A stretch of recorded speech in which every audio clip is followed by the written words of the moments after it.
Bonjour, bienvenue dans ce podcast de l'e-marketing event.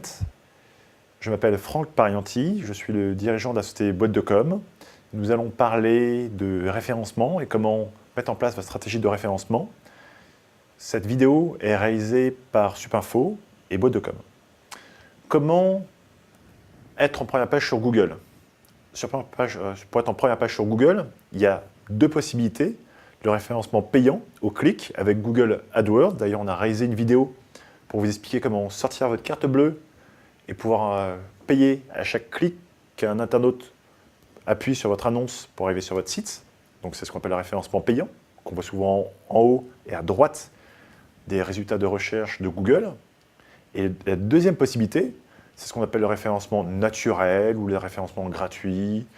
C'est la possibilité de faire afficher votre site internet et de payer 0 lorsqu'un internaute clique sur votre lien et arrive sur votre site. Donc l'objectif, c'est d'être en première page avec le référencement naturel. Comment?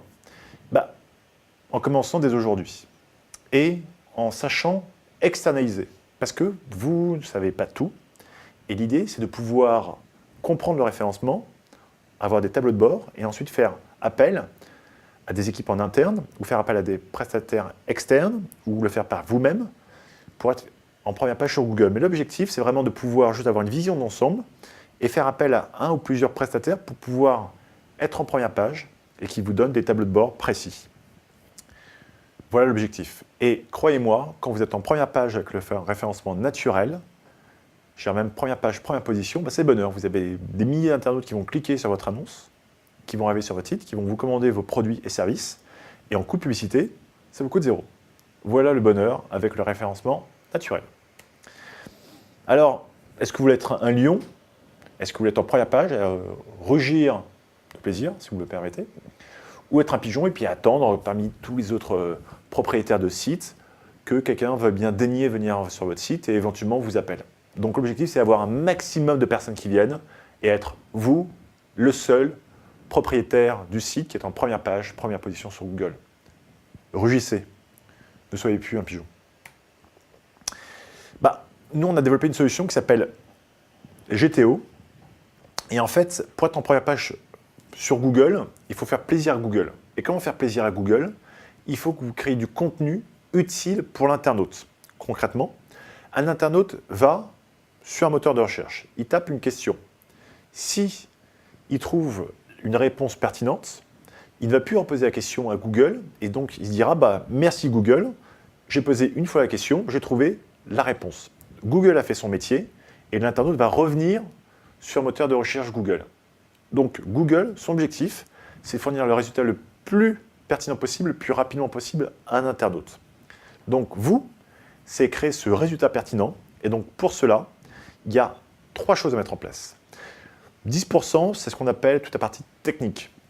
Concrètement, c'est vous écrivez un site internet, il va être joli, il va être bien fait, il va être optimisé, les temps de chargement vont être rapides. Bon, c'est technique, c'est du code HTML, du code PHP. Vous allez utiliser ce qu'on appelle des CMS, comme WordPress. C'est du technique, vous avez votre site internet. Beaucoup de gens s'arrêtent à 10%, ils se disent « ça y est, j'ai mon site ». Non. Aujourd'hui, il vous manque 90% du travail pour être en première page sur Google, et puis après, vous ne payez plus rien. Alors, comment sont composés ces 90%? 30% sont ce qu'on appelle la popularité. Google va déterminer que votre site est populaire si vous recevez des liens. Mais c'est quoi recevoir un lien? Recevoir un lien, c'est que vous avez un site A, je prends auféminin.com, qui dit tiens, si tu veux acheter un téléphone portable, ils envoient un lien vers le site B qui va s'appeler téléphoneportable.com. Et donc, si Google voit que de nombreux sites envoient un lien vers votre site web téléphone portable, il va dire que votre site a de popularité. Si on a ce qu'on appelle une encre téléphone portable, Google va comprendre que vous avez de la popularité avec ce mot téléphone portable, et donc il va vous mettre en première page sur téléphone portable. Donc l'objectif, c'est d'avoir un maximum de liens d'autres sites qui pointent un lien vers vous avec un mot-clé, téléphone portable, pour arriver sur votre site internet. Ça, c'est le deuxième point, c'est vraiment de la popularité, obtenir un maximum de liens. Comment créer des liens? On a une technique qui s'appelle le link betting. Link betting, c'est créer du contenu utile et intéressant pour l'internaute afin que des blogueurs, des sites internet, comme je reviens au féminin.com, vont dire tiens, il y a du contenu intéressant et ils vont pointer un lien vers vous. Donc, j'y viens. Le troisième axe pour être en première page, c'est créer du contenu tous les jours, créer de l'information utile et intéressante pour que les internautes viennent sur votre site, ils restent, lisent tout le contenu, et puis en bas, passe à l'action, vous commande votre téléphone portable, et aussi que vous ayez d'autres sites qui disent tiens, ce contenu est intéressant, ils vont pointer un lien vers vous. Donc 10% le site, 30% la popularité avec les liens, et 60% avec le contenu. Voilà comment être en première page sur Google naturellement. Donc l'objectif, c'est de pouvoir externaliser. Donc aujourd'hui, vous pouvez externaliser tout ou partie. Bois.com peut être votre prestataire, mais vous en avez d'autres.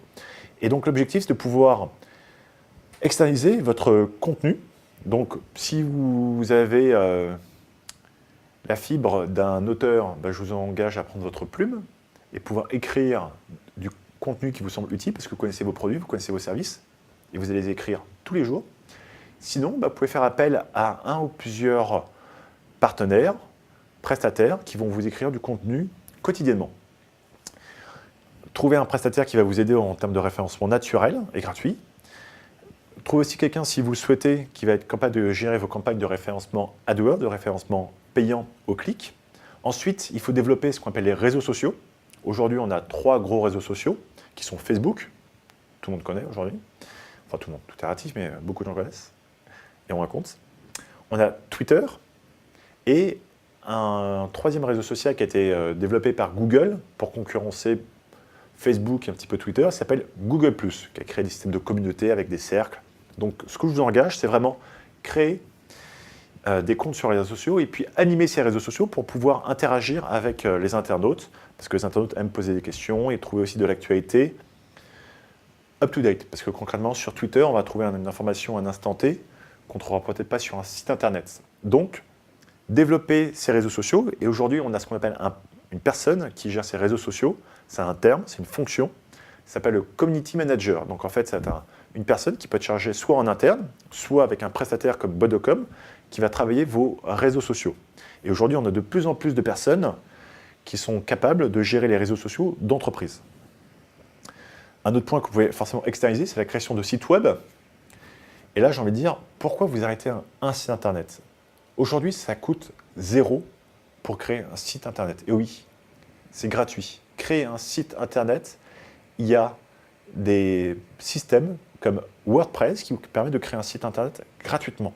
Donc, créer plusieurs sites internet. Vous pouvez faire appel à des prestataires comme Bois.com qui peuvent vous permettre de créer un site web qui soit plus joli, plus optimisé, avec des liens, avec du contenu, avec les réseaux sociaux. Mais ce qu'on fait, nous, pour des clients, c'est que lorsqu'ils ont besoin d'être visibles sur un mot-clé comme vacances, on ne leur crée pas un site, on leur crée des centaines de sites internet pour qu'ils soient référencés sur vacances, vacances Tunisie, vacances Maroc, vacances Espagne, vacances République Dominicaine, vacances Caraïbes, Cuba. Donc, créer plusieurs sites web. Et enfin, créer des sites optimisés pour le mobile et des applications. Voilà ce que peuvent faire des prestataires comme Bois.com. Donc, comment être en première page, première position sur les moteurs de recherche et Google? D'abord, il faut réfléchir à quoi faire. Quel est votre métier? Qu'est-ce que vous vendez? Qu'est-ce que vos clients et prospects attendent de vous et souhaitent vous acheter? Ensuite, vous vous faites faire par Bois.com ou d'autres prestataires. Ensuite, vous vérifiez que c'est fait. Vous avez passé une commande, on vous a fait une prestation, vous vérifiez que c'est bien fait, et ensuite, vous analysez ce qui vous rapporte. Aujourd'hui, il y a aussi des outils d'analyse web, comme Google Analytics et Piwik. Ces deux systèmes d'analyse web vont vous permettre de savoir d'où viennent les internautes, qu'est-ce qu'ils ont fait sur votre site internet, et s'ils ont pu acheter ou pas. Google Analytics est aujourd'hui le leader des systèmes d'analyse web, c'est gratuit, donc vous pouvez le mettre en place. Vous pouvez faire appel à des prestataires pour qu'ils puissent aussi vérifier votre compte Analytics. Et puis vous avez un deuxième système. Et donc Analytics, c'est bien Google, mais le problème c'est que les informations sont envoyées sur Internet sur des serveurs qui sont stockés chez Google. Et Google a les propriétaires de ces informations. Et en tant que société américaine, ils ont l'obligation de le remettre à l'État américain s'il le demande. Donc c'est toujours gênant d'envoyer ces informations sur Internet, que ça soit stocké chez Google, sur des serveurs qui ne vous appartiennent pas, et que demain, ils en soient propriétaires. La deuxième solution, c'est l'alternative à Google Analytics qui s'appelle Piwik, qui vous permet de stocker l'analyse de vos trafics, de vos statistiques en interne. Donc c'est stocké sur votre serveur, ça ne bouge pas, ça ne va pas sur Internet, et ça vous permet aussi d'analyser ce qui a été rentable sur votre site Internet. Donc voilà la première présentation du référencement naturel. Vous avez compris qu'il faut mettre en place une stratégie, réfléchir sur la création de sites, la popularité et les liens. Ce que je vous propose, c'est que dans la deuxième présentation, nous allons rentrer dans le détail et vous allez comprendre comment vous allez être en première page sur Google dès aujourd'hui. Bonne journée!